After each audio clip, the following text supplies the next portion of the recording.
Hello everyone! This is Katie Colleen here. Welcome back, Colleen Clan, or if you are new, then come join the family for cosplaying a character a week after the trailer drops.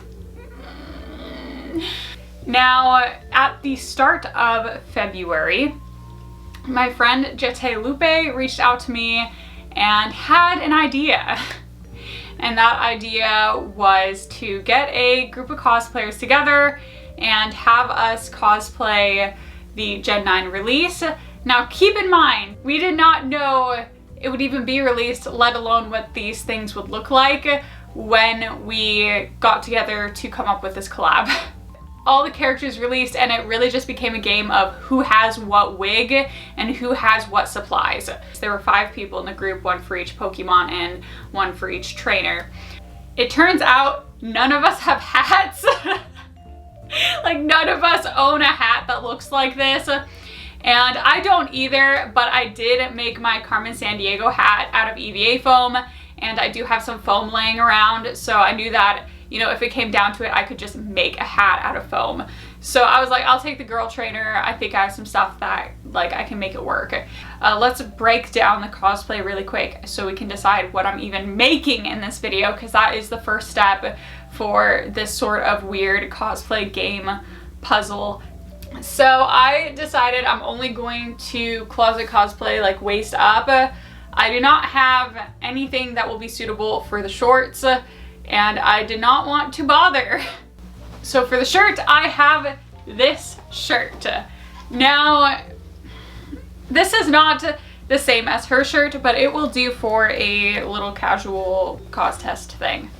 Surprisingly, I don't own a red tie. Like, there is not a tie in this house, but I do have fabric, and I'm just gonna make a really quick and easy lazy tie.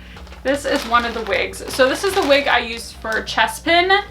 It is quite a bit longer, and it is a really nice Arta lace front, so I don't really want to chop it up. I do have another wig, which I think is at the bottom of the wig bin.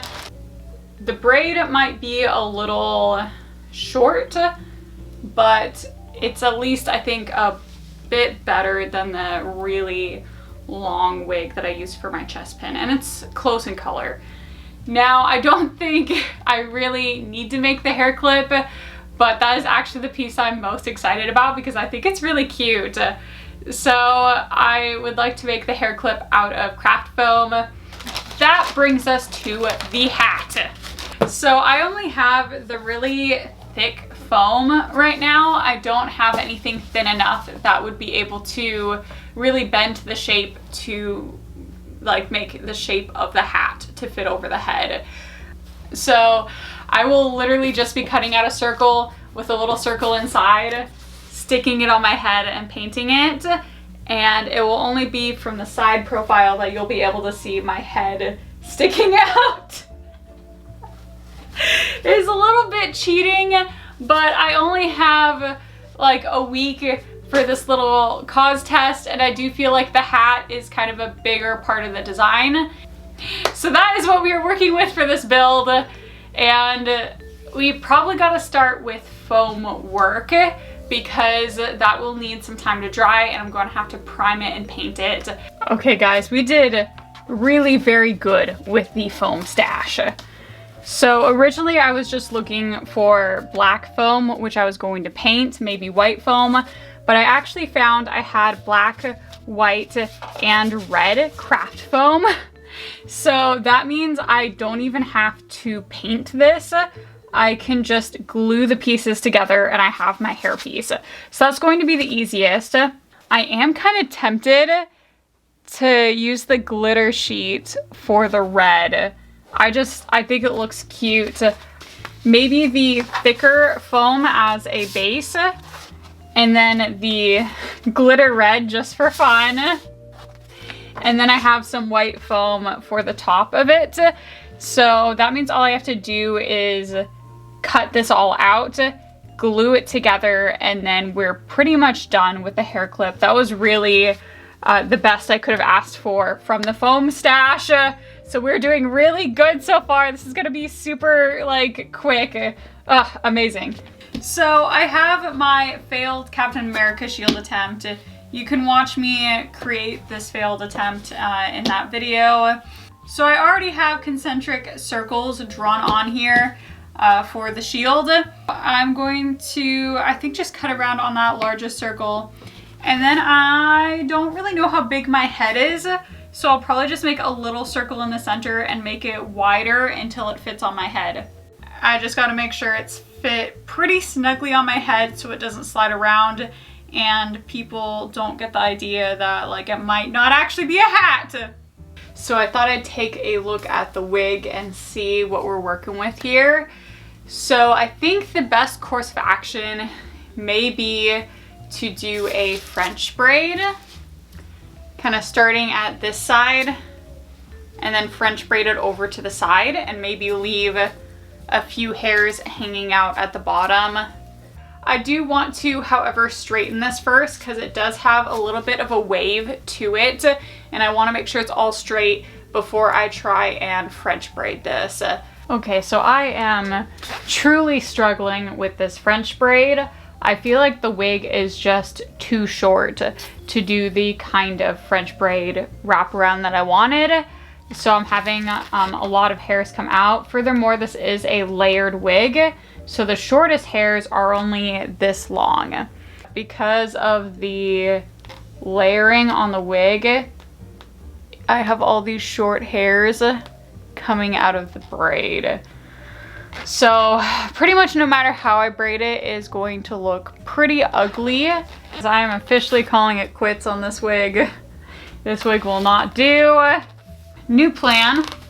So I'm gonna play around with this wig and see if this one works. If it doesn't, we are kind of out of wigs that are in the dark brown range. Okay, so is at this point I'm realizing that this wig does not have bangs, which means if I do want to use this wig, I probably need to cut it a bit, which I kind of wanted to cut bangs into it when I wore it for chest pin anyways. I guess that's okay. I don't think I have any other wigs in there that are going to be more suitable, and I can at least get a good braid out of this. So I think I'm gonna clean this up and maybe I'll try making the tie first. And there is a proper way to make a tie. You cut it out on the bias, you attach the lining in a certain way, you press it a certain way. Like, there are proper ways to make a tie, and this isn't it, but this will do. So I just made half the tie to make it a clip-on instead of like a full tie that you would tie yourself. Cut it out in the lining, and I cut it out with an interfacing, and literally all I did was just sew around the edges, flip it inside out, press it flat.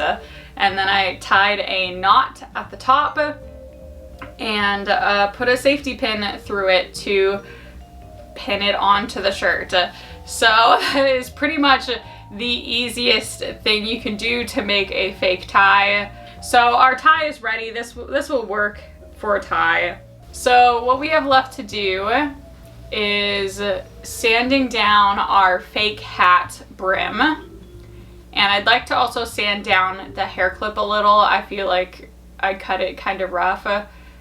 Now after I have the hat all sanded down, I'd also like to go over it with a heat gun.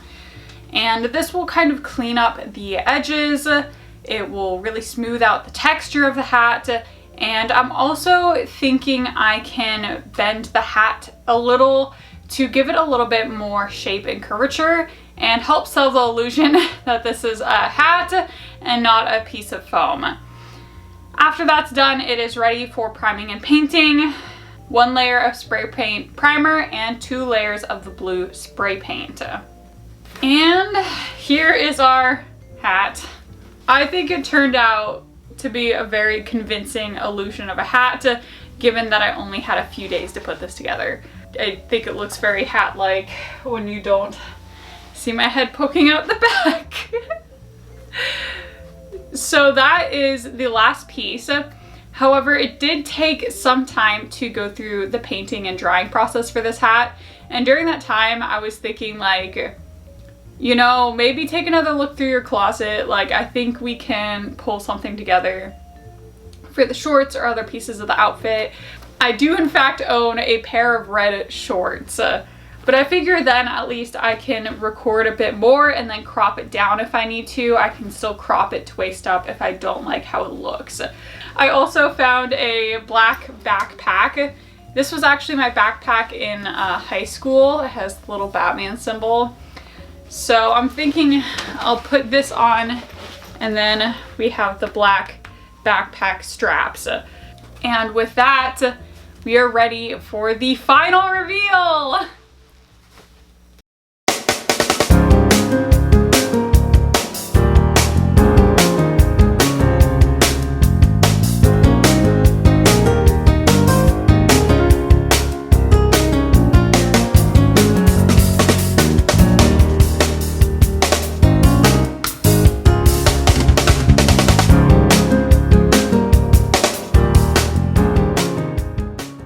So I actually think it's really cute. And when I saw these designs, I was honestly not super impressed. Like, they just did not scream Pokemon trainer to me. Like, did not have the usual vibe or aesthetic of the other Pokemon trainer designs. So going into this, I really just was not in love with the design that they did for these Pokemon trainers. But once I have it all together, like, it is so cute. So this was a really fun challenge, little brain teaser, trying to see what I could put together with what I had in the house. I felt like it involved a lot of out-of-the-box thinking and getting really creative with making like the fake hat and the fake tie.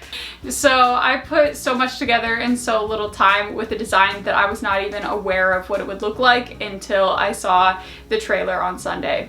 So that is my Gen 9 Pokemon trainer look. Thank you guys so much for watching, and I'll see you all in the next video. Bye!